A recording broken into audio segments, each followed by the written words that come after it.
sorry to do this to you, but I had a very similar question to her, or we could turn it into a statement. So Gorka has made anti-Semitic comments. Miller basically got his start writing by talking about Latinos in a negative way. Steve Bannon created a place that he called the home for all right, and I'm sorry that I'm boring you. But you know, so how, I couldn't really hear your answer to her, but I'm just wondering how you can do what you did so well at the beginning of this press conference, which is denounce the alt-right, the people who did this violence, yet still support a president who would put people like that in positions of power within his administration.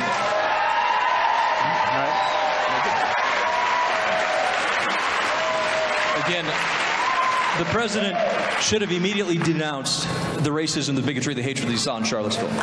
The president should have done that immediately. And what he did today again, goes back on what he said yesterday, and that's unacceptable.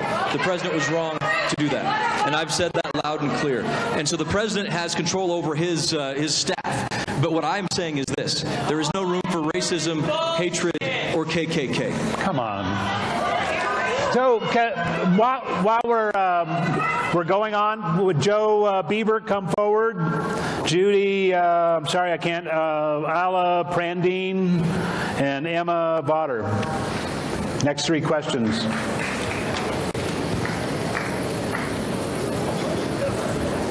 Please. Senator Gardner, thank you for being here today. I have a question regarding Medicare, Medicaid. There were several of my friends that sat outside your office. Some of them sat inside your office.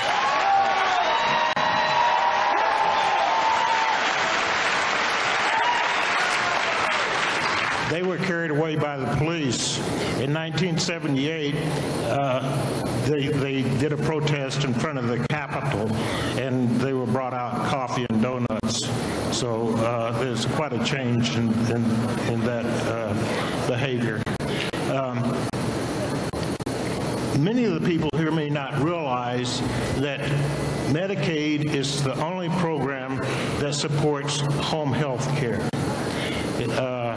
Medicare does not provide that. And I don't know if there's any insurance companies that will provide home health care. Everything is focused toward nursing homes. If I were to be in a nursing home right now, it would cost a minimum of about $6,000 per month. Right now, I can have all my care taken care of for about $3,000 a month. Plus, I can go out and work. I have my freedom. I can go out, be a part of the community. I live in the community. If Medicare gets cut, there's no way that Colorado can make up the difference because of Tabor. So I'm asking you, please protect our Medicaid. And look, I think what I'm very worried about, and what I've said months and months ago, is that we have to make sure that Medicaid is sustainable.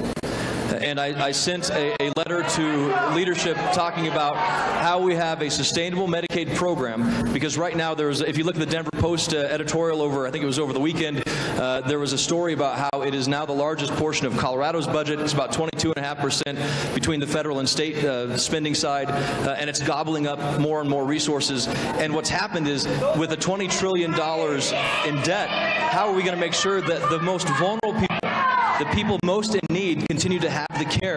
Because that's what I'm committed to do, is to make sure that the people who are most in need have the care that we know we can do as a great nation. And so that's what I'm going to continue to do, is to make sure that we don't end up in a situation where we've created so much spending that it puts pressure on the people who truly need the most help. I've supported ideas that would give the states a way to create a system that would work for them, that would create a Medicaid solution for states, because what Colorado has is different than what Alabama has, different than what New York has, and I believe we can do a good job defining for Colorado what the Medicaid needs in Colorado are. That's what we ought to do. Now I heard the response on single payer. Raise your hand if you support single payer. How many people in here support single payer? All right. Single payer was on the ballot last year in Colorado, and it was defeated 80% to 20% in Colorado. Yeah. All right, next question, please. We have another question over here. Oh, so you're holding. Okay. scary question for me to ask, so I would appreciate no interruptions on this one, as it's very personal. But I'm a rape survivor, and I was recently diagnosed with PTSD. I'm a beneficiary of the ACA as well. That's not my question. You're the father of daughters, and I'm sure you're a wonderful father who loves them very much and wants them to be in a world where things like that don't happen. I'm wondering how you explain to them your support of a president who's openly boasted about sexual assault.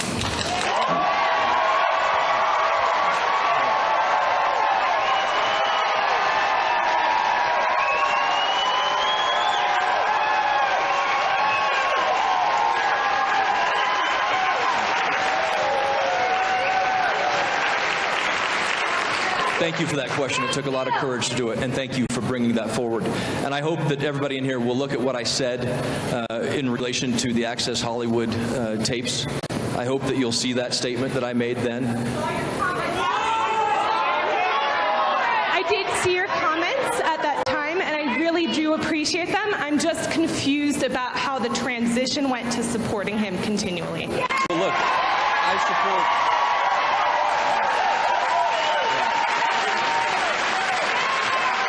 I take it not many people in here watch Fox News because they, is that right? Not many people watch Fox News? Because on Fox News, they get mad at me for not supporting the president enough.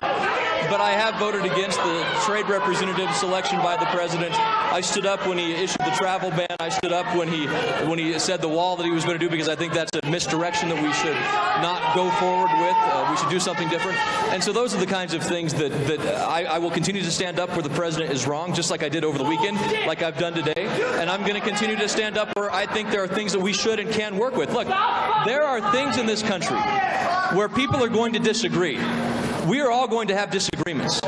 We are going to agree and disagree on things. I disagree with a single-payer system. I disagree with a single-payer system. But what we ought to do is recognize that people of disparate political views can disagree but still work together.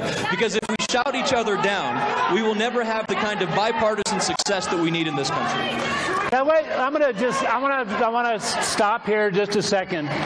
The foul language, you know, really, is that how we do it here? The shouting over the top of other people. If you're actually interested in his response, or if you just wanted to come here and jeer, let's try to keep it civil so we can get through as many questions as possible. So with that, we have the next question. Who is the next question, ma'am? Hi, I'm Judy Alaprandini, and my question is about ethics. I'm sorry, about what? Ethics. This is the most unethical. This is the most unethical presidential office. I'm not doing this well. Sorry. Yeah, you're doing great. I agree. Keep going. Okay. In fact, Walter Shaub just resigned because he couldn't get anywhere.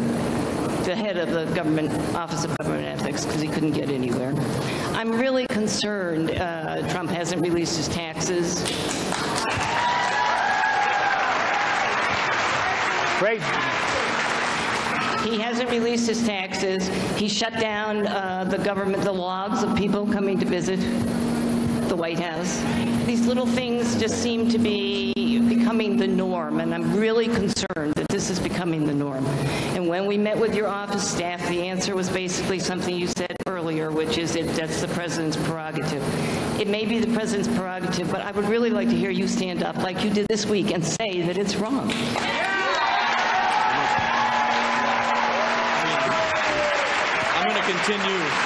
I'm going to continue to support the investigation into Russia. We have to make sure that we hold everyone accountable and transparent as expeditiously as possible and in a bipartisan fashion on Russia. That's why I support Robert Mueller's efforts. That's why I support the efforts to make sure that the Senate Intelligence Committee is working on this effort together. Mark Warner and Richard Burr have done a good job of proceeding with this investigation. That's why I continue to support that. And when it comes to taxes, I think all candidates should have to release their taxes. And why don't we do that? Great. Would Aaron Rosenthal, Ruth Stevens, and Darius Cozart While we're waiting, one card in here said, I have a prayer to give the senator. Thank you. Thank you. Thank you. And thank you for that, too. Do we have a question over here? Okay, thank you. Well, what a wonderful crowd. And I wish I could get this microphone to all you guys, because I know you guys all have questions out there, very important ones. My question is this. Eisenhower warned about the military-industrial complex. We just raised our military budget by almost $60 billion. And we're being told that we do not have the resources for social programs. Never in the history of the Pentagon have they ever undergone an audit. Never. With almost $700 billion, do you, yes or no, support the audit of the Pentagon so we as taxpayers understand how our tax dollars are being spent, especially in all of the conflict and pain and suffering we're causing around the world? I think audits can be a very powerful tool. Absolutely. We should audit a lot of government agencies to figure out where they're spending money properly, improperly. The Pentagon, make sure audit them, make sure they're spending it right. There's nothing wrong with an audit. Why not? Why not? Why not? Absolutely. Yeah, great. So look. I encourage you to write a bipartisan bill with one of your colleagues in the Senate to audit the United States Pentagon so we know how we're spending our tax dollars. Oops, that's the wrong chart. Yeah, and one thing, you made a comment on the growth of defense spending, and I just want to point something out, too, that this is our discretionary and mandatory spending over the past several years, since 2008 going to 2027. This blue line, I know it's hard to see it if you have, sorry about that, but this line that's right here, this blue line includes national defense, national parks, National Institutes of Health, and national labs. And you can see how very little growth they have seen since 2008. And so these are important issues that we address because things like the source is the Congressional Budget Office. Thanks for asking. This is CBO. And so if you have this line right here, this indicates mandatory spending, and you can see the increase in spending for Medicare, Medicaid, Social Security, and interest payments. And what happens in this country with $20 trillion in debt, we're crowding out important areas of spending because this line also includes education. It doesn't just include defense. And so what we've got to make sure that we do is a couple of things. Number one, we grow the economy. Number two, we pass a balanced budget amendment. Come on, please. Yeah.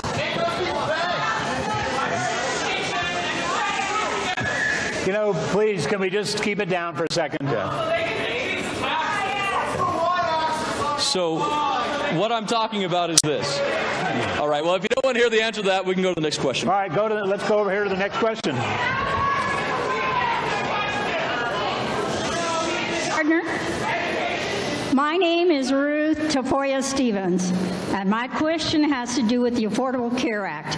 Because you have voted 3 times to repeal and replace or just repeal.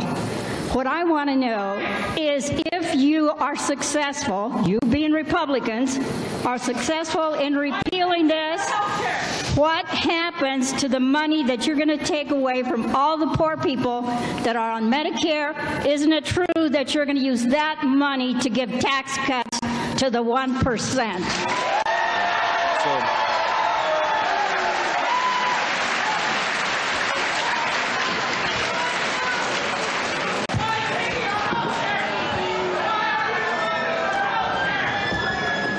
So there were some primary promises that were made during the Affordable Care Act. There were some primary promises that I think everybody probably remembers very well when the Affordable Care Act passed. The first promise was that if you liked your doctor, you could keep your doctor. If you liked your plan, you could keep your plan, and that it would lower the cost of insurance. What we saw in Colorado was 500,000 Coloradans had their health insurance plans canceled. What we saw in Colorado is this chart right here. You know, I'm sure the people in the back cannot hear the answer. Please honor this lady by letting him answer her question. What will make this country stronger is when we have the ability to listen to both sides who may disagree and to come up with solutions that can work for more people.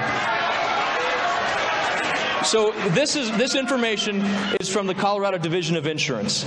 And this chart shows that their projection at the Colorado Division of Insurance is that in 2018 there will be a 30%, nearly 30%, 27% rate increase of our insurance premiums. That's from the Department of Insurance. And so what I hope to do in this effort is, and I said this in 2014 when I ran for the Senate, that I would work to repeal the Affordable Care Act and replace it with something that actually works to decrease the quality of care and increase the quality of care and decrease the cost of care. That's what we have to do. And so what we will continue to do is work to make Medicaid sustainable, stabilize the individual marketplace, which right now isn't working. And if you look at Colorado, there are 14 counties right now that only have one choice of a provider to choose from. That's not choice. We can do better than that. The third thing that we have to do is make sure that people who have pre-existing conditions are able to have affordable coverage. And the fourth thing we need to do is to bring down that cost. And so that's what we've got to do. All right, please. I'm going to call up the next people, please. Joan Poston, Aaron Egan, and Terry Heaton. Oh, yeah, I'm sorry, sure. So while you're asking your question, sir, would you three come up if I called your name? Thanks.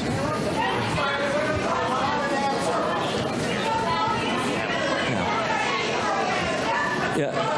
Well, I think the continued question is, look, the idea was to create a tax credit structure that works to help people on lower incomes, to create a high-risk pool that works to help coverage with pre-existing conditions, to create a long-term stability fund that would actually work. We had a $45 billion opioid fund in there, so that's something that would work.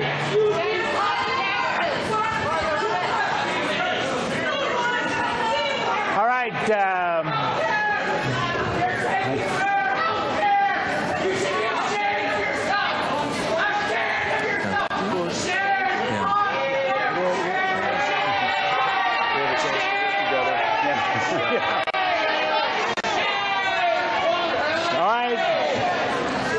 If we can be quiet, we'll go on to the next question. Thank you, sir.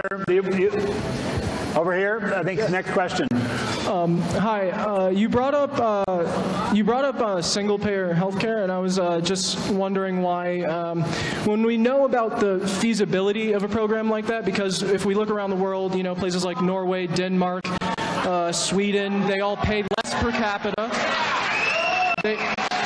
They all pay less per capita for care. They get better care outcomes. They have more doctors per 1,000 patients than us. And the only really, the thing that I've heard about your healthcare record is that you voted to take it away from tens of millions of people. So how are you pursuing comprehensive reform for healthcare? Yeah. So again, what we've got to do is stabilize the individual marketplace. And so if we make sure that we have a stable... You know, I'm trying to answer the health. Yeah, I guess we're going to have to. Somebody doesn't want a town hall meeting, but once we get this dealt with, we can go on and he'll answer your question. So what I think we should do is stabilize the individual marketplace. That affects about 8% of the marketplace. How do we do that? We do it by tearing down some of the regulatory burdens that are preventing people from offering insurance right now. We do it through a tax credits, long-term stability fund, some of the efforts on high-risk pools to make sure that that insurance is affordable. And so... Look, I'm trying to answer the questions. You may disagree with the answers, but I'm trying to answer the questions. So if we could just have a chance to answer the questions, we'll have a great conversation. And again, what we have to do in this country is not shout each other down, but find ways that we can actually and work in a bipartisan way to have solutions to healthcare. So to further answer your question, when it comes to... Can I just talk about high-risk pools for a second? Sure. Just, you brought up high-risk pools, and we know, I mean, honestly, those were really disastrous at their height. By the end of 2011, they only covered a little over 200,000 people, right? But how many were eligible for it? About like 4 million, right? That's a massive failure. And on top of that, once the Patient Protection and Affordable Care Act actually instituted a national one, it only covered 100,000 people. That's not enough. That's ridiculous. That's why we can do it better. They didn't work. They failed. We already tried it. Yeah, it's about making sure that we have the funding we need in a pre-existing condition high-risk pool. It's about making sure that we tear down the regulations. Again, you may disagree with these ideas, but you're asking for them, and so I'm going to continue to try to do my best to talk about these solutions. Yeah. So look, what we also ought to do when it comes to insurance is allow insurance to be sold across state lines. We ought to allow insurance to be sold across state lines. We ought to allow association health plans to cover. For instance, if there is a independent car dealership in town, can that car dealer team up with the local construction dealer to buy insurance for their people? Because we know that one of the best ways to have insurance is to have a strong group plan, and that's one of the ideas that we've tried to develop through some of the plans we've come up with. All right, I think we have a question over here. Please, these people can't hear the answers to their questions, so give her respect. I don't think the mic is on. Can we check it? Yeah. Now is it on? Yes. Yep. My name is Erin Egan, and I first want to thank you very, very sincerely for your statements over the weekend regarding white supremacy.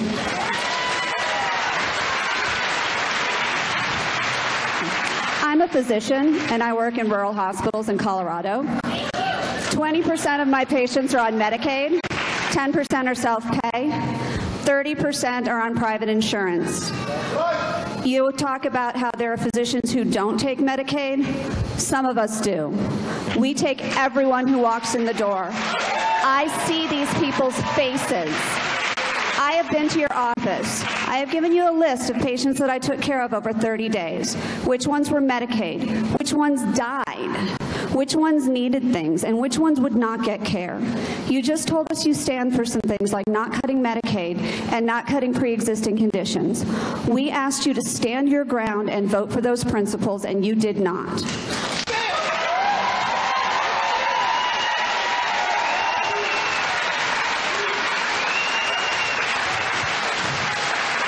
You say it's important to decrease costs, but you don't have any plan to do that.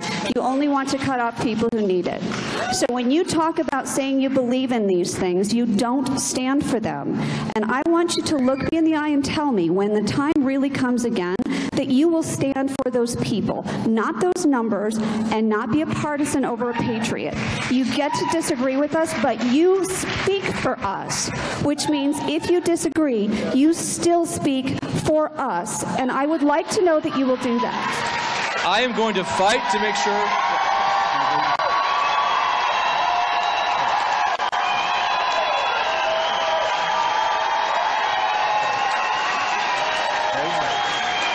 Thank you. I'm going to fight to make sure that we look. The Affordable Care Act, I've talked to people who've said that it will help them, it helped their family. But I've talked to people that it did not help. And so what we've talked about is how do we make this system better? There are 145,000 people in Colorado who pay a tax to the federal government because they can't find affordable insurance. I think it's 59,000 of them earn under $25,000. And so what I'm saying to you is I am going to support efforts that will lead us to lower cost insurance that can address those 4 30,000-foot goals that I talked about, of making sure that Medicaid is sustainable, about making sure we restore stability in the individual market, that we can have affordable insurance for people with pre-existing conditions. That's what I've been fighting for. That's what I'm going to continue to do. And that's what, now I know people disagree with it, but I've seen studies that show that the ideas we had could result in lower cost insurance. And so that's what we have to consider. There are ideas that some people support, there are ideas that some people oppose. I hope we can have a bipartisan solution to this. But again, we've got to continue to do it.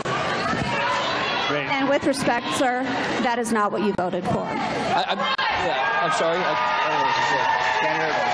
Oh, let's go over here. Let's go over here, ma'am.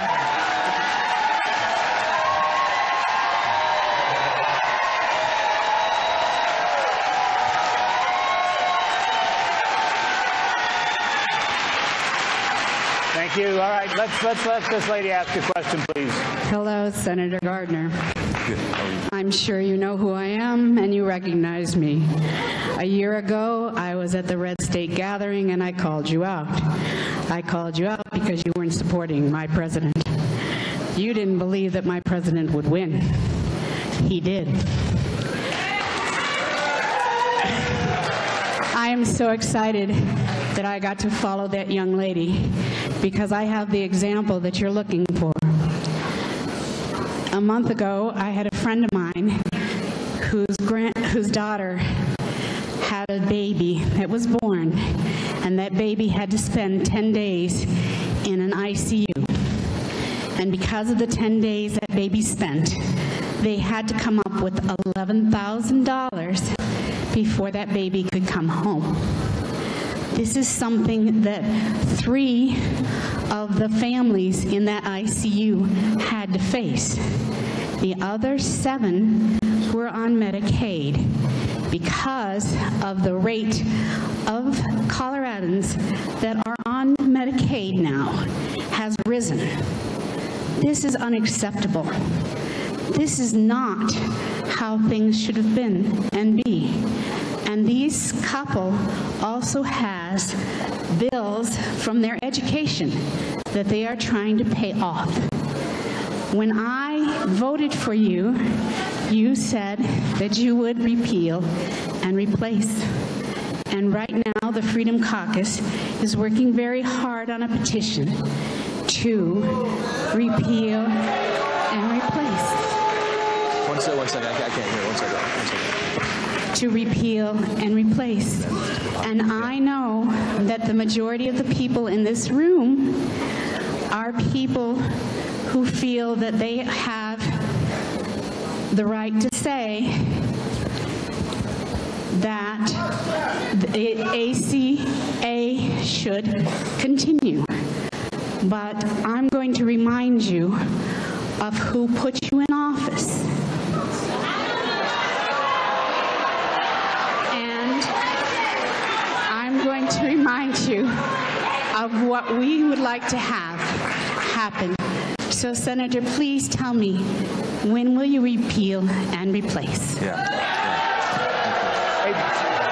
Before you answer that question, Senator, can we get the next 3 people to go ahead and come forward? I'm going to continue to fight for something that works to repeal and replace the Affordable Care Act, something that lowers cost, increases the quality of care. Mary Donahue, Kara Lohmeyer, Simone Aiken. Say those names again. I don't know if they... Simone Aiken, Kara Lohmeyer, Mary Donahue.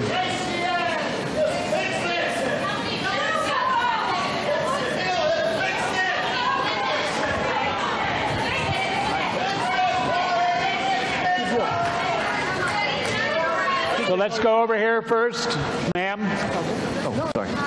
Okay, make sure you don't get the feedback though. Yes.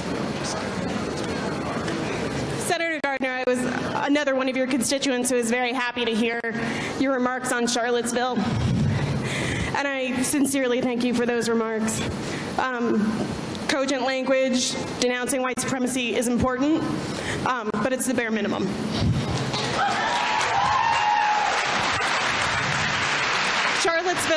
Charlottesville was not an isolated incident. Heather Heyer was not the only person to lose her life to bigotry in 2017. Timothy Kaufman, Rick Best, Taliesin Michi, and Richard Collins, an ROTC commissioned officer about to graduate from the University of Maryland, were all killed by known white supremacists this year.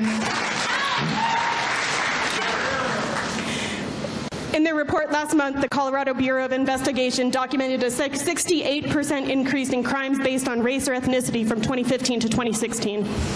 Colorado has endured a doubling of anti-Semitic offenses, a doubling of offenses at college campuses, and a doubling of property damages. Mosques and synagogues throughout the state have repeatedly faced acts of vandalism and intimidation in 2017.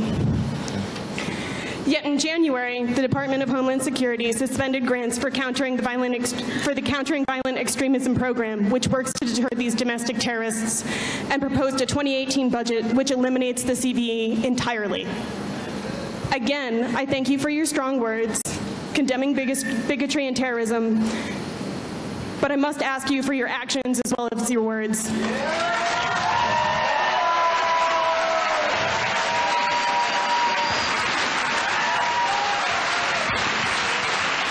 I've been disappointed in the contradiction between your actions, votes, and words in the past.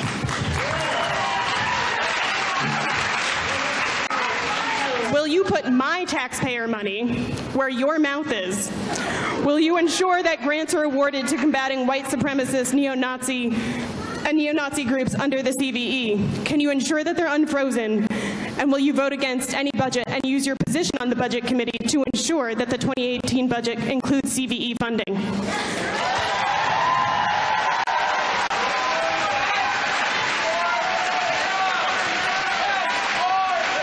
Funding that is not only directed towards Islamic terrorism, but groups such as neo-Nazis, the KKK, the Sovereign Citizens Movement, and the Three Percenters, and other white nationalist groups.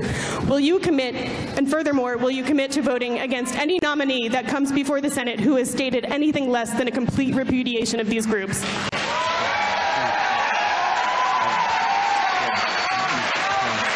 I think they have to repudiate those groups. They have to repudiate them. When it comes to CVE, they've got to reconsider that decision, absolutely reconsider that decision, because that's something I'm going to fight for, something that I'll fight and make sure that we have the resources necessary to address bigotry, hatred, and racism in this country, because what we've seen is unacceptable. Thank you. Now, sorry. I'm happy to hear you say that, but you have votes that you can use in the Senate. You have a position on the Budget Committee. Right. Can you commit to funding that? Yeah, we'll have a bipartisan effort to do that. Thank you. Thank you. That's why I've committed to an investigation as well by the DOJ, and we have to make sure that that investigation of what I call domestic terrorism works. So thank you. All right, so ma'am over here. Should I go? Hello, Senator Gardner. I said that I was going to fight to make sure we have the resources to fight against KKK racism and hatred.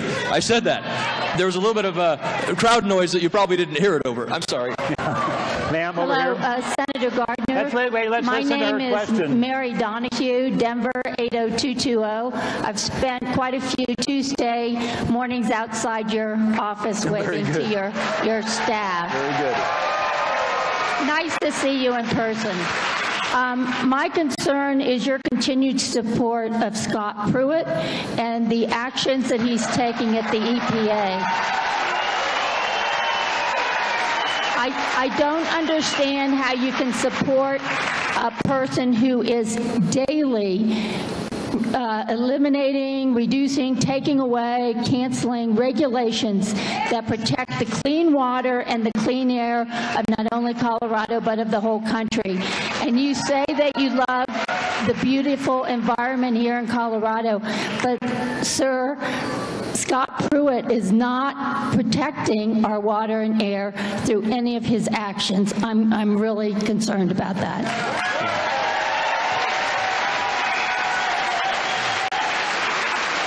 So I have 3 young children that I want to make sure have an incredible environment to enjoy in Colorado. We have an incredible outdoor legacy of national forests and national parks, and that's why I'm going to continue to do what's right by those children to make sure that it's available and better off for the next generation. But let me tell you about my visit last week to southwestern Colorado with the administrator of the EPA. When I was with the administrator of the EPA, Scott Pruitt, what he said in southwestern Colorado is that the EPA walked away from a spill that they caused, putting 3 million gallons of toxic substance, sludge, into the Animas River.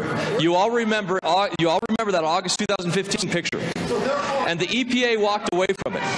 A promise was made that locals who were injured and hurt would be reimbursed, and they were not. Some were, some weren't. The county had some money, but they weren't made whole. What Scott Pruitt said is he would make it whole. What he said is that he would make it a priority in the Superfund. And we've got to fight for that funding to make sure that we address these issues in southwestern Colorado, western Colorado overall, and the western part of the United States. And so that's what we've got to continue to do, and that's my conversation with Scott Pruitt. When he committed to making sure that he would make it right in Colorado, that's what we have to continue to do. And I do believe the EPA has overreached at times. I do believe they have. I do believe they have. Let me give you one example. The Waters of the United States regulation. I am grateful that we're repealing the Waters of the United States regulation. You know why? Because the EPA and the Army Corps of Engineers' own studies have shown that 2/3 of the waterways that they've identified as navigable are intermittent flow, meaning they don't have water in them year-round. That's going too far. I don't think we should put things in place that hurt our farmers, our ranchers, our economy when the benefits don't outweigh the costs. Great. Ma'am, just before we ask your question, would the next three are Dr. Denny Doral, John Gabriel, and Dana Blaylock. So if you'll make your way forward while she's asking her question, please. So the lady before with the Charlottesville pieces about what the Republicans could do to stop making the Nazis Can you speak up a little? So I had a question specifically about things the Republicans do that make the Nazis think you like them, such as cutting the funding to watch them, monitor, and keep them in check. But the lady back there pretty much covered it. So rather than repeat what hers, I want to expand on that a little. And so in Charlottesville, they were protesting the removal of a monument of Robert E. Lee. And the hilarious thing is that Robert E. Lee opposed building monuments to him. He actually has a quote that says, "I think it wiser not to keep open the sores of war, but to follow the example of those nations who endeavored to obliterate the marks of civil strife, to commit to oblivion the feelings engendered." So they're yelling heritage, not hate, for a statue of a man who opposed the building of that very statue, which is the irony. But Republicans very much champion the keeping of these monuments, and he opposed them many times. He has other quotes complaining about the cost, that the South had been ravaged, infrastructure had been destroyed, schools burned down, people orphaned. There were so many better things to spend that money on than statues. So I'm sitting here and I'm looking at this guy, this person I really disagree with and don't like much, and realizing he had a better sense of civic responsibility to his people than the Republican Party seems to right now. Why can the Republican Party say that these monuments need to come down and that we need to put health care first and not worry so much about whose name is on the bill, just that it does good stuff? If you can work with the Democrats to make it better, humble yourself and do that. I look forward to doing that. I hope what you're saying, though, and I hope that you don't believe that Republicans are racist overall. That's a shame. That's a shame. It's not, Republicans are not all racist. They absolutely are not. But almost all racists are Republicans. That's really embarrassing to stand next to.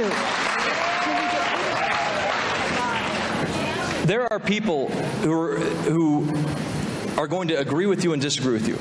And I hope that we in this country don't believe with a broad cast that they are all racists. I hope that is not what I'm hearing from you, that you don't honestly believe that all Republicans are racists. Because that is a dangerous thing in this country when one political party believes that the other political party are nothing but a bunch of racists. And I hope we can come together as a nation. Great. Let's go on to the next question, ma'am, behind. Next question. Well, I'm sorry. Yeah, look, let me just, I didn't. You're right. Here. Look, we have to have conversations with those things that enable hate, with communities that are affected by it. And we have to make it right with those communities. And the other thing that we've got to do is this. There was a governor who said it's hard to hate up close. And I've said this at both town halls today. It's hard to hate up close, and we have to make sure that we don't just listen to those voices all the time that agree with us. Because if we simply listen to the voices that agree with us all the time, then we're not getting that up-close engagement with the communities to bring and just tear down that hate. So we've got to do that. So we've got to engage with these people who, for whatever reason,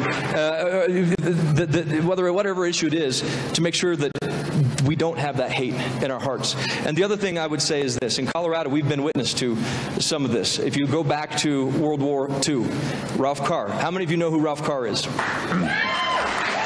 Marion Kanishi, and I would encourage you to look it up. You can find it on the internet. Marion Kanishi was an 18-year-old, I think she was 18 years old. She was the valedictorian at Camp Amachi, a Japanese-American internment camp in Grenada, Colorado, in southeastern Colorado. 70-plus years ago, she wrote an incredible valedictorian speech from her internment camp, where she was taken by Americans as an American and put there.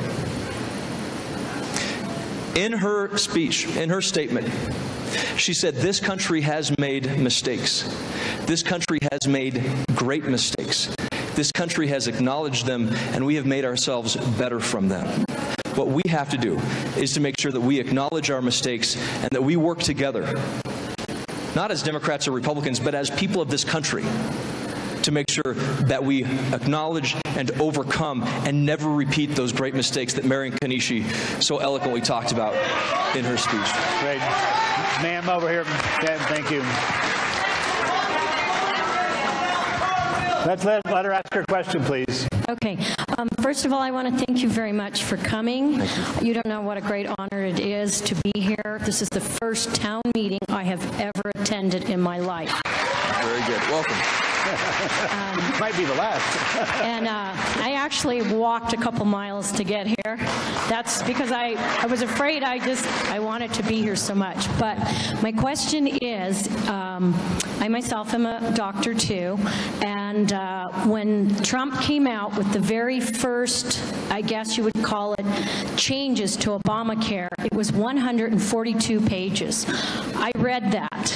I emailed you several times. I've left messages with you. I even called Paul Rand, Lee Johnson. I called everybody, including Perlmutter, because I was trying to get everybody on board with it. And I guess my question is, did you read it? Because it guaranteed $15 billion to Medicaid. Also, it was a great bill because it was going to keep in place everything that we needed to protect Medicare and Medicaid. And again, I called even Ted Cruz down in Texas. My question is why didn't the Republicans get on board with this? I mean, because it was the best compromise I have seen since Obamacare came out.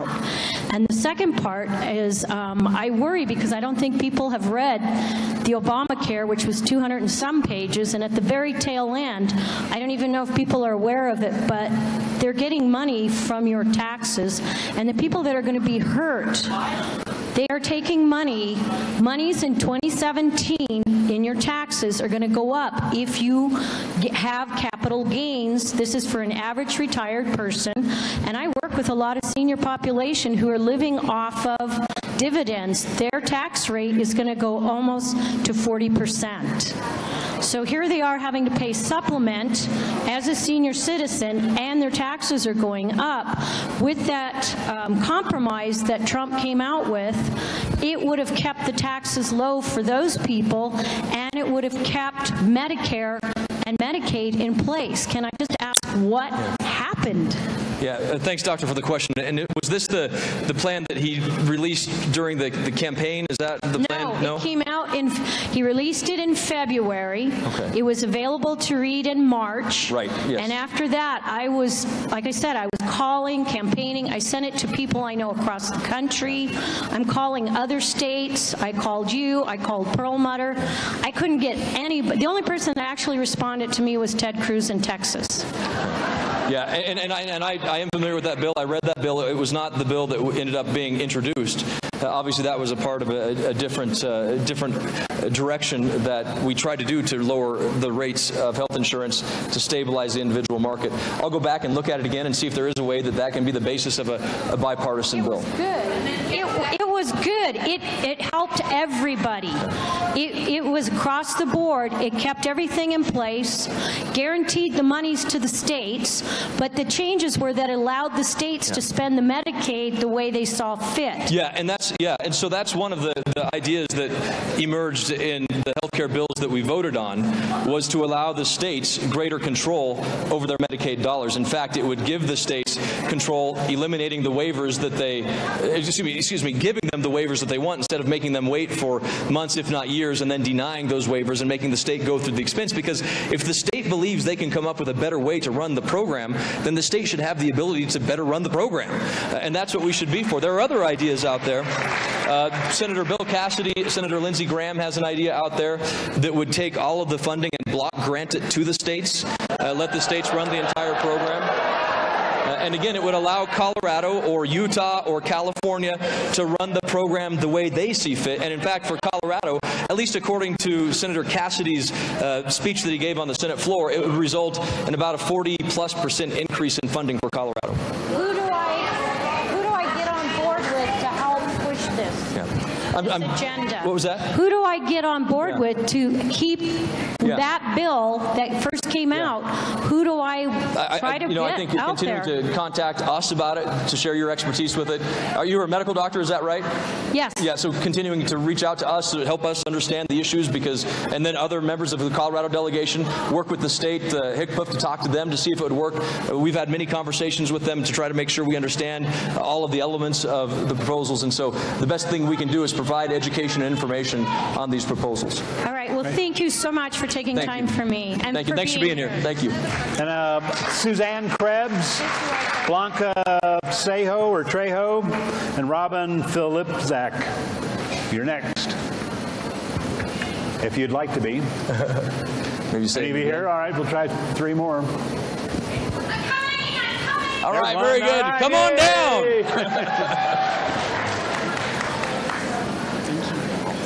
Okay, thank you. Thanks so much for coming today. I came to hear the Senator's response to my question, so please refrain from speaking while he's speaking. I cried on Tuesday morning. I was fearful after hearing the President's rhetoric towards North Korea. I'm concerned that Trump has the ability to launch first strike. What can you do to ensure that this is not a unilateral decision by Trump? Well, the most important thing that we can do is to make sure that we have peaceful denuclearization of North Korea. That's the most important thing that we can do. And so there may be others who have a different rationale. I don't think we can live with a madman in Pyongyang who has a nuclear arsenal willing to use it against us. And so what we have to do is to make sure that we have sanctions and pressure and diplomatic efforts and economic efforts in place to bring him to the negotiating table to agree to the preconditions that they have already agreed to in North Korea, which would be to disassemble and to eliminate their nuclear program.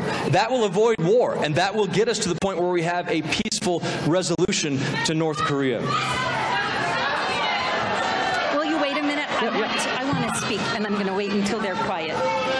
Please, let's be quiet for a minute. She wants to ask a follow-up. That does not comfort me.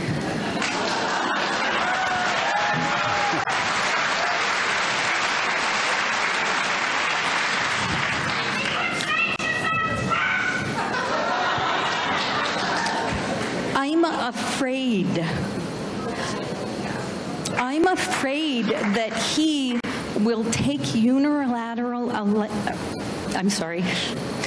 afraid that he will take unilateral steps, and he has advisors that I believe are speaking more logically. It will be a comfort to me to know that he cannot act unilaterally. And again, I know that a bill was presented in January or February. I'm not sure who it was. I think it was both a congressperson and a senator to enact and change the protocol so he would not have unilateral first strike capability. And I feel like what can you do to make him what can you do to prevent that from happening? The answer may not be, people may not agree with this answer. But what I have said is we have to prevent conflict. We have to avoid that. We can't let that happen. And that's why we make sure that we peacefully denuclearize North Korea. And that we make sure that we don't go in that direction. because we cannot have North Korea with a nuclear weapon that's ready. So I understand what you want me to say, which is that you want me to agree that we won't let the commander-in-chief be the commander-in-chief. And that's unconstitutional. That's unconstitutional. That's a violation of our Constitution. All right. And so that I will not. That's a violation of the Constitution. So I can't agree to a violation of the Constitution. All right. So next questions. Lynn Fisher, Nancy. Looks like sister. Curtis Hessel. Are any of you three? There's maybe Curtis. He's going next. Nancy. Thanks. Over here? Oh, okay. Oh, we'll start over here. Okay, thanks. Senator Gardner, thank you for being here. Thank you. I have a question that hasn't been touched on tonight yet. The Texas Attorney General and several other state attorney generals recently wrote a letter to the administration saying that they would sue if DACA, the program that protects the young Americans that were brought, or the young individuals that were brought here, they would sue the administration if DACA is not ended by September 5th. There's been several bills that have been introduced to Congress, bipartisan and Republican, the RAC Act and the DREAM Act. And these bills would protect these young individuals from deportation. And I'm wondering if you will protect these dreamers and if you will support a legislative solution to grant these young individuals that are studying here, that are working hard, a path to permanent status. I know. Thanks for the question. Yeah. I look forward to talking to Senator Graham about his legislation. I think ultimately the solution on immigration reform in this country means that children, young people who are brought here, not of their own volition, not of their own will, they're very young, that they will be ultimately a part of this country and allowed as Americans to be in this country. And so I think that's part of the solution on immigration reform. But I think we have to have more than just that part of immigration reform. We have to go broader. We have to fix the entry-exit system in our country. We have about 12 million people in this country who are here without documentation. About 42% of them came legally on a valid visa but overstayed their visa. And so we have to fix the immigration system so that people who want to be a part of this country, most of us came here from somewhere else. And we have to make sure that we have always that recognition that this is a great place for all of us to be, and we want people to come and continue to make this nation vibrant. We need border security. Yes, we do. That should be a part of a solution. And so there are a lot of things that we can do together, and I hope we can get to all of them in a bipartisan. I think there's a bipartisan solution possible. To dreamers, and I look forward to talking to Senator Graham, about it.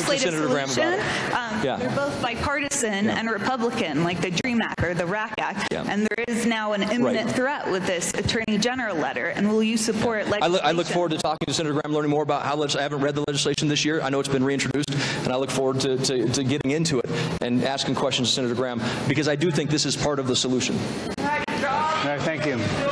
All right, let's go over to this side. Sir, I want to thank you for being here today, and I also want to thank your staff who've taken my call ever since the day that Donald Trump was inaugurated, and they give me hope that the center may hold.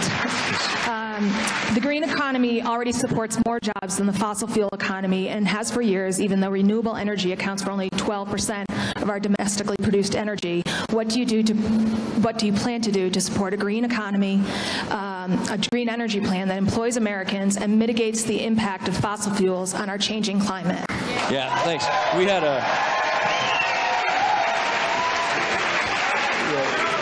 growing up on the Eastern Plains, I thought that damn wind was one word. We have a lot of wind, and thanks to that wind, we have some incredible opportunities with wind power. And you go out to the Eastern Plains from Lamar to Sterling, and you can see the wind turbines that are generating clean electricity. I've supported the extension of the production tax credit. I fought for that ever since I've been in Congress. I've supported the extension of the ITC on solar power. Look, I mean, if you're a farmer, for instance, in Lincoln County, Colorado, there's a wheat farmer out there, and if you're a wheat farmer, you're probably not doing very well right now because the prices are pretty low. But you know what he does have? He has a number of wind turbines that are paying him $5,000 a year on his farm. And it's those wind turbines, that renewable energy, that is allowing him to continue his farming operation. and that's an incredible thing. So it helps our economy. And so I'm a strong supporter of renewable energy. I'm going to fight against efforts to cut the National Renewable Energy Laboratory. I sent a letter to the Secretary of Energy, and my staff can get you a copy of the letter if you'd like to see it, that said this grid review that you're doing, that you're going to come out with, you need to include experts on renewable energy like those at National Renewable Energy Laboratory as part of that study so that we can make sure that their voice is heard. I created a bipartisan renewable energy efficiency caucus in the House of Representatives and the Senate. I've led on legislation known as performance contracting. It's kind of a wonky thing, but what it would do is it would save $20 billion of taxpayer money, and it would help make our government buildings more energy efficient by utilizing renewable energy, and it would do it without costing the taxpayer a dime, and it would create thousands of private sector jobs, all with renewable energy. So I'm a strong supporter of renewable energy, and I'm probably when I was in the state legislature in Colorado, I'm probably the only Republican who ever had a renewable energy bill vetoed by a Republican governor. So we got to continue to support those efforts. And I also, for full disclosure, believe in traditional energy as well. And I believe that we have all of the above mix that we've got to support in this country.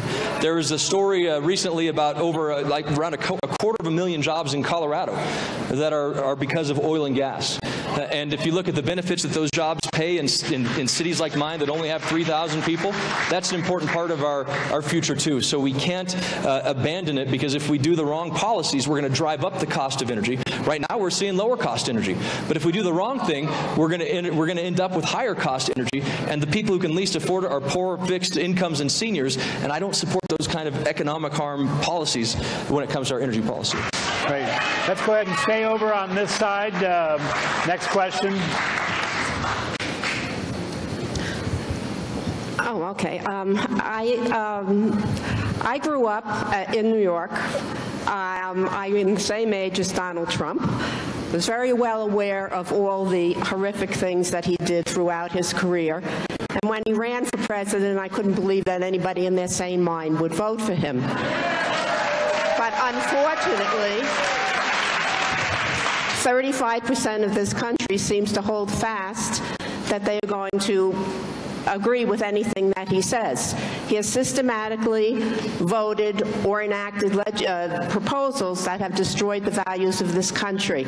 I was always proud to say that I was an American, and I cannot say that now, and I cannot put those two words together, President and Trump, because he is not what should represent this country. From what he's pulling out of the Paris Accords, from how he does not want to help refugees, the health care plan, which he doesn't even care what's in it. He didn't even read it.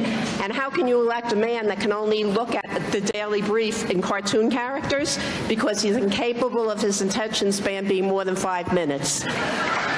There was a group of psychiatrists who, before he was elected, said that this man is not competent and he should not be president of the United States. And yet you're talking about the commander-in-chief who, with these tweets, that's the way he issues his policy, are on the verge of lunacy, and he should not have the control to press that button.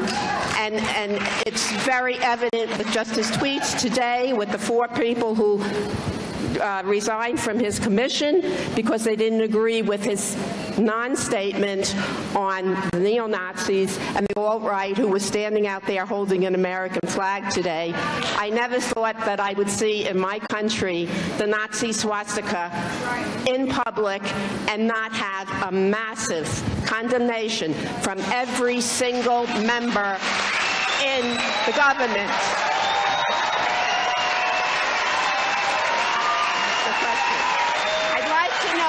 When there is going to be a joining of both parties to try and remedy this appalling situation, work together as you once did, and not have somebody like Steve Bannon say, Steve Miller say, that the inscription on the Statue of Liberty doesn't really mean anything because it was written after we got this. We are supposed to care for people, and I want to know why you're not caring for people. Well, look, I think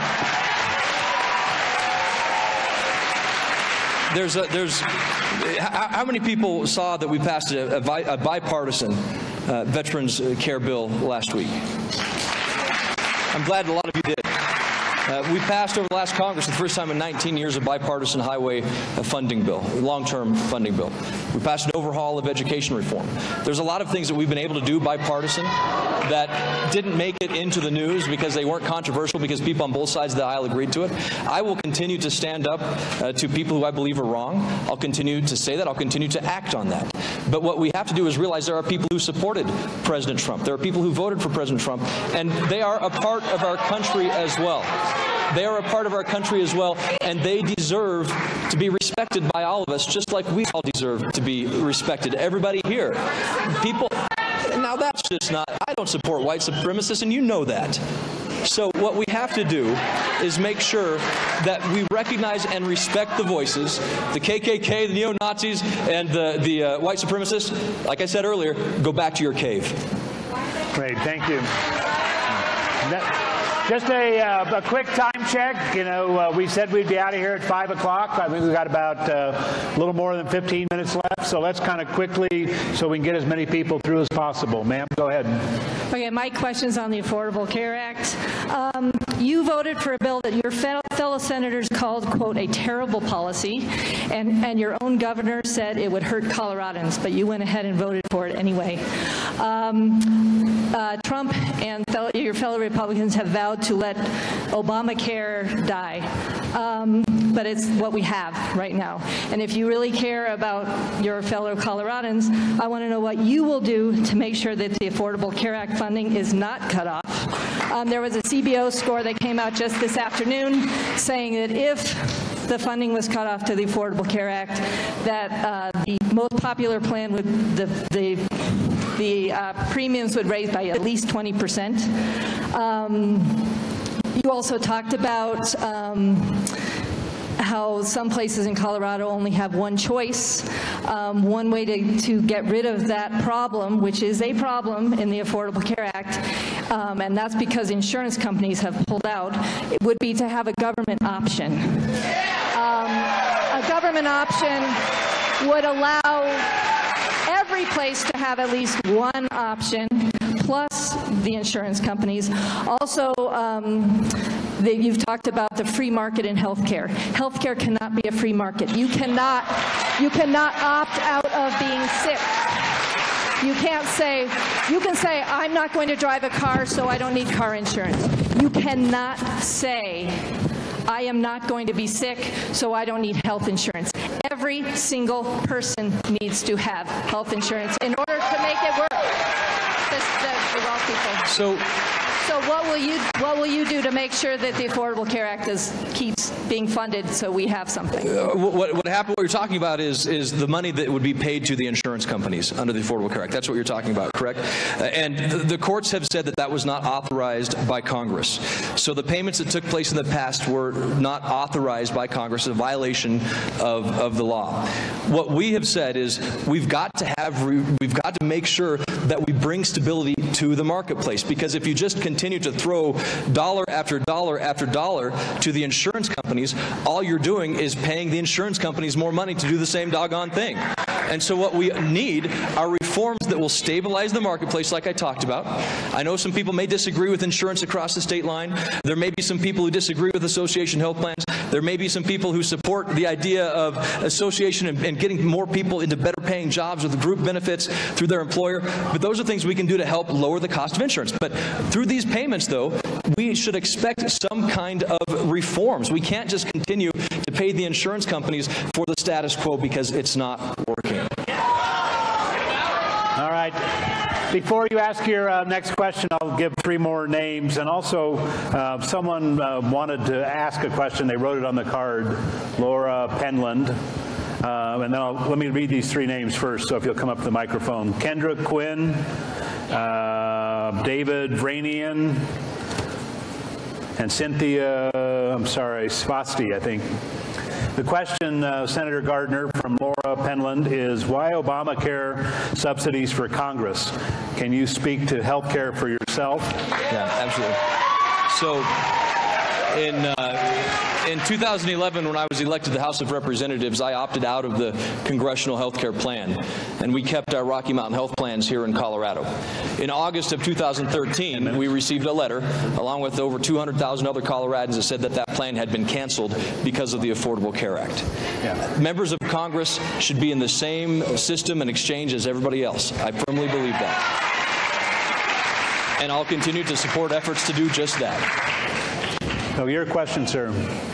Yeah, I'll try and keep things brief. So first, a little gentle chiding, I suppose, which is like many people here, I assume I was on the phone many times this past summer, in part because I genuinely believed at the beginning of the summer when you indicated that you were apprehensive about a Medicaid rollback that you meant it. And every time I called, I would consistently get the excuse that the bill wasn't finished yet, keep waiting for the bill, the senator's waiting for the bill to be written. And when the next day they were, going to be voting on a bill, all of a sudden it no longer rang true. And I was incredibly disappointed, in fact, the night that I watched my senator vote for a bill that the Republicans had written over lunch and that no one had read. So this is what I would like. A very, very concrete commitment that you would vote against any piece of legislation that had not been out for public scrutiny for at least 3 weeks.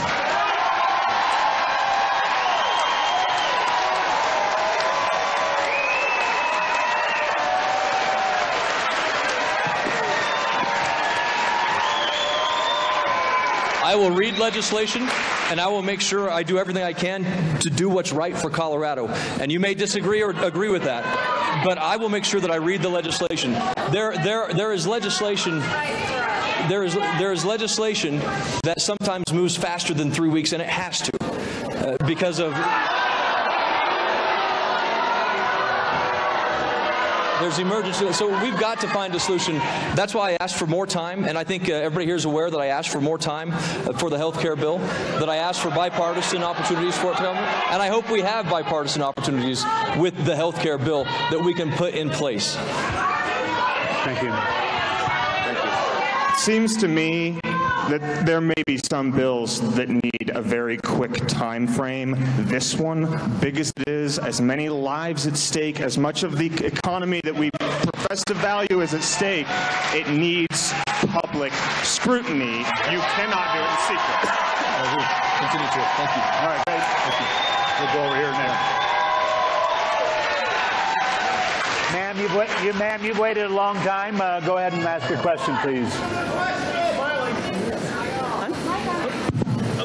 My name is Kendra Quinn, and I want to thank you for being here. Appreciate you being here. My question is you said earlier that you've done 100 town halls, but it's been a very long time since you've done one. It was 480 days, I believe. Whatever the number was. And I understand, it's really been frustrating for me as a constituent not to be able to voice my concerns and questions, to come and meet you face to face like I did today. So I really appreciate you doing this. I really want to ask you, yeah, we all do. Thank you very much. What are we going to do to make sure that we have more town halls? What can we do? What can you do? We need more town halls with you, please. So, do you have another question? Did you want to ask me a question about something other than a town hall? No, I want to ask you. How can you reassure us that there's going to be more of these? This is not going to be the last one. All right. So look, we will continue what I call an approach that tries to recognize there are people who can't get to these town halls. So we do teletown halls. So we'll do town halls where it's appropriate. We did a town hall in southwestern Colorado last week. We'll continue to do everything we can. Please. And so what I believe we have to do is try to find ways to reach out to as many people across Colorado as we can. That includes town halls. That includes trying to find ways to have constructive conversations with people. That includes individual meetings. That includes going and doing roundtable meetings and economic development roundtables in businesses. And so we will continue to do that, including town halls around the state of Colorado. We'll continue to do that. Okay. Before the next question, Levon Welkel and Lori Viano. So if you'd make your way to the microphone, go ahead, ma'am. Please ask your question.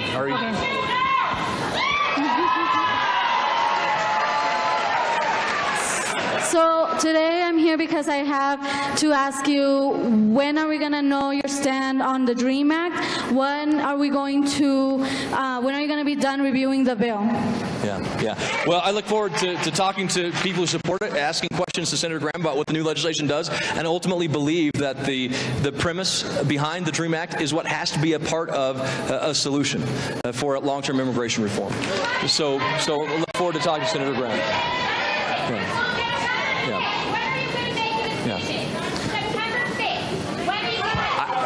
I've got to ask the questions. I don't know when I'll get to answer those questions, so I look forward to having those conversations. So thank you. Thank you. All right, we have a question over here. Good afternoon, Senator, and thank you on behalf of everyone here. Thank you for meeting with us in person. We really appreciate it. My question is, it really comes from, I'm asking this as a mother, as a grandmother, as a human on this planet that would like to leave this planet better off than how I inherited it. And I have to say, I feel like I inherited a wonder, a beautiful, beautiful planet. My concern is that with Trump now pulling the United States out of the Paris Agreement, and really I feel like the United States should be a leader in climate change. Are you willing to press him to show that the United States should be a leader in saving our planet as well as helping our economy be #1 in alternative energy and not pulling us out of that? So that's why, whether it was the confirmation hearing of Rick Perry for Department of Energy, I talked about renewable energy and my opposition to cuts to renewable energy, because I wanted to make it clear to Secretary Perry that I support the National Renewable Energy Laboratory. I support efforts to lead in renewable energy and innovation and clean energy. It's good for the economy, it's good for the environment, and it creates a tremendous number of jobs. We should be #1. I've said the same thing to Ryan Zinke and others who are involved in clean energy sources and issues that matter when it comes to development of clean energy. And so, yes, I'm going to continue to fight for clean energy, a cleaner environment, and I believe we have to do something very careful, though. We can't destroy our economy with an overreach as we pursue either regulations or as we pursue new types of approaches. So we really have to be careful on the regulatory overreach. And we have repealed $87 billion worth of regulations over the last 8 months, and I think that's good for our economy. So thank you. All right, I think we got time for one last question, and you're it, ma'am. Okay. Hi, I'm Lori Viano. Thank you very much for coming today. I really appreciate it. My question is about North Korea. I understand that there is bipartisan legislation on the floor at the moment that has been introduced. It's called Restricting First Use of Nuclear Weapons Act. Earlier today, you talked about that it's unconstitutional to restrict the power of the president to unilaterally do a first strike. No, I said I'm not going to let the. I think the question was, people don't want the commander-in-chief to be commander-in-chief, and they said, yes, that's unconstitutional. Okay. I don't agree that we should restrict him from being commander-in-chief, but what I need to understand is, what is your position on restricting his ability to do a first strike with nuclear weapons to anywhere without a declaration of war being approved by Congress? First of all, thank you for that. And the declaration of war, authorizations for use of military force, those are very incredible and important issues that we have to continue to pursue. So that's something that we must continue to work. We just had a hearing on the authorization for use of military force in the Middle East, a bipartisan hearing. Those are the things that we continue to do. I will not weaken the commander-in-chief of this country's ability to protect and defend this nation. I'm sorry, I will not. Thanks so much, everybody, for the opportunity to be with you today. I enjoyed our discussion, and we'll continue to have some talks with you. Thanks. All right, thanks. Thank you. I want to thank everybody for coming.